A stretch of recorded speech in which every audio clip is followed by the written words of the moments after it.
Want to get your first wholesale deal or your first real estate deal? Watch this. In today's video, I'm going to share with you all 3 steps to get you closer to your wholesale deal. What's up YouTube, Biz Matthew here. Welcome back to my channel. In today's video, we're going to talk about what you can do to get closer to a wholesale deal, whether that's your first wholesale deal or maybe your second, your third, or just a real estate deal in general. I'm going to have actionable steps that you all can take. I'm actually going to drill into my computer and show you all one of the steps on getting closer to a wholesale deal. And so this video is value packed with actionable steps that you could take today in your business to get you closer to your real estate deal. So before we go on, be sure to like this video, subscribe, comment down below. All right, so the first step to get you closer to a real estate deal or wholesale deal is to communicate better. So communicating better is one of those tell signs that I know someone is getting closer to a wholesale deal. When I talk to beginners and I probably hear their conversations with sellers early on, and then I hear the conversations with sellers 3 months later, it's a day and night difference. They're more confident over the phone. They're able to understand the concept and answer the questions because people have been asking them these type of questions before. And so they're ready with answers in order to communicate effectively with that seller. I know for me in my business, it took me a few months to get comfortable talking to sellers over the phone or even in person. In the beginning, I didn't really trust my knowledge of real estate investing. And so I was always kind of anxious on, oh no, what if they ask me a question that I don't know how to answer? Will I appear confident to this person? And other things like that. So many things were running through my head. But after a while, I just got used to everything because I learned more about this business and I just became more confident and more direct and honest with my answers, right? If I didn't know something before, I would just scramble and try to make up something, try to say something. But as time continued on, I started just saying, hey, right now I can't answer that question, but let me get back to you. All right, so how do you communicate better? So number one is just with experience. When you get into this business, you're not going to be the well-refined, polished speaker. Maybe some people are natural born talkers and they can communicate and they were communicating well out the womb or something, but most people are not like that. And so there has to be these growing pains that happens in the beginning, but hopefully this video can help shorten that time so you can immediately start talking effectively to sellers. So number one is to read books. One of the best books that I read in order to help me communicate effectively with sellers or just in life in general was Never Split the Difference. So this book is from a retired FBI hostile negotiator, and he would have like some big time cases talking to people even overseas sometimes with people who are either kidnapping someone that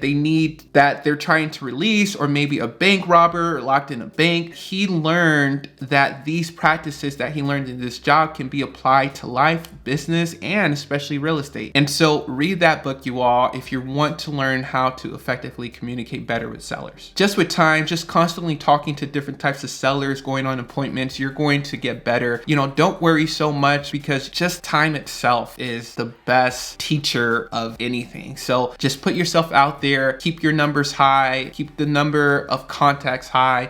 Just because you had a bad day, still keep on going out there and communicating with sellers. And even if you don't communicate well at first with a particular seller, just know you have a second chance. You have a third chance. Don't give up, especially if a seller is a motivated seller.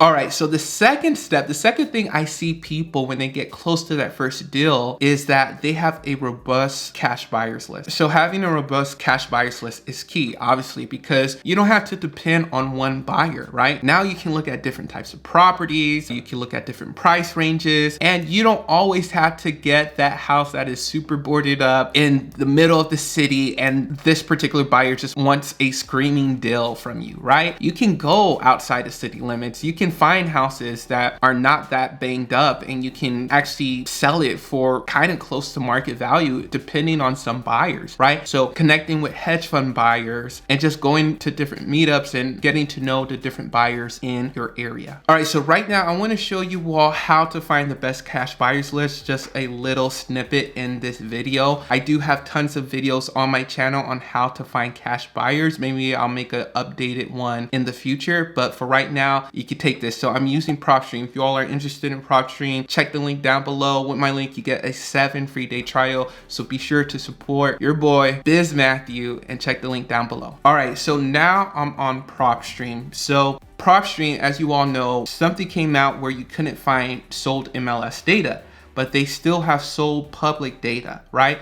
And they still have this option right here for cash buyers. So there's still some sort of cash buyers filter that you can find properties on PropStream, right? These are some of the ways that I'm going to show you all how to find the best cash buyers on PropStream, because like, this list is a little bit too large, right? It's 24,000 cash buyers, right? You don't need a list that large. You're trying to find investors, right? You're trying to find people who are actually looking for deals, right?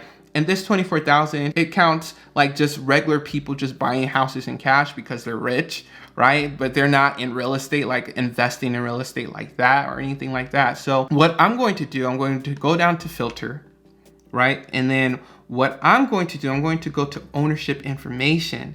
And I just love this option that PropStream has. This is one of the secret hacks of PropStream that I talked about before on the channel, but numbers of property owned, right? Let's say you want to go after someone who has like 5 houses, at least 5 houses, rental properties, either they're currently rehabbing, it will show up. And so it just shows that these people or LLCs are actively buying properties. So I'm just going to put minimum of numbers of property owned 5. And so that drops it down to 36,000 properties. So let's say I only want to look for individuals. You can do that. Let's look for individuals. All right, now it's down to 17,000. Now let's say years of ownership. So let's say you just don't want them to have bought the property over a year. So I'm going to put max year of ownership. So these are properties that were bought within the past year and they own more than 5 properties. That dwindles it down to even further to 744 properties. Now, this is one of the biggest thing is the valuation and equity information. So you want them to at least own 99%. You can put 100% right here. 408. So this is the thing, you all. This is how you find the best cash buyers on PropStream. So we made sure the owner owned this property for 1 year or less, meaning they bought this property within the past year. So they're actively buying properties. This person owns at least 5 different properties and they own them 100% or more of equity, or they own some properties that are 100% equity owned. So most likely they bought these properties for cash. And so that's how I would find cash buyers and create my robust list of cash buyers to get me closer to my wholesale deal. All right, so the last step number 3 on what to get you closer to your wholesale deal is that your network is growing. Usually when I see beginner wholesalers getting closer to that deal or getting closer to their first rental property, I notice they're going more to meetups, they're interacting more on Facebook groups, they're messaging more people. I noticed that with my business, like I started like direct messaging, like different wholesalers, different investors, cash buyers, different people who worked at title companies, not the title companies themselves, different lenders and other things like that. And I, just by me being active, it put me in that space, that mental realm of things that, hey, I'm getting closer to a deal. I'm actually working in this field. I'm a real estate investor, right? So when that network is growing, most likely you're getting closer to not only getting your first deal, but getting consecutive deals on a consistent basis. So you get small wins along the way. Maybe you're all like, okay, I'm going to add 5 new cash buyers. I'm going to talk to 5 new cash buyers on my list and see what they're looking for, or even see if they're actively buying at this moment, right? And that's building your network. Also, you're networking with title companies and you want them to know that, hey, if you bring them something, you're going to close it. You're just not playing around. You're knowledgeable of everything. And so that network, your network of title companies grow. So networking is key to get you closer to another real estate deal. All right, you all, hope you all enjoyed this video on 3 steps that get you closer to your first wholesale deal, get you closer to your deal, whatever deal, real estate, or maybe it's in another business and stock, whatever it is. These things can be applied to other areas of your life. So number 1 was to be able to communicate more effectively. Number 2 was to build a robust robust cash buyers list. And number 3 was to build your network. Get to know more wholesalers, more cash buyers, more title companies. All right, you all. Hope you all enjoyed this video. Once again, like, subscribe, comment down below, and I'll talk to you all later.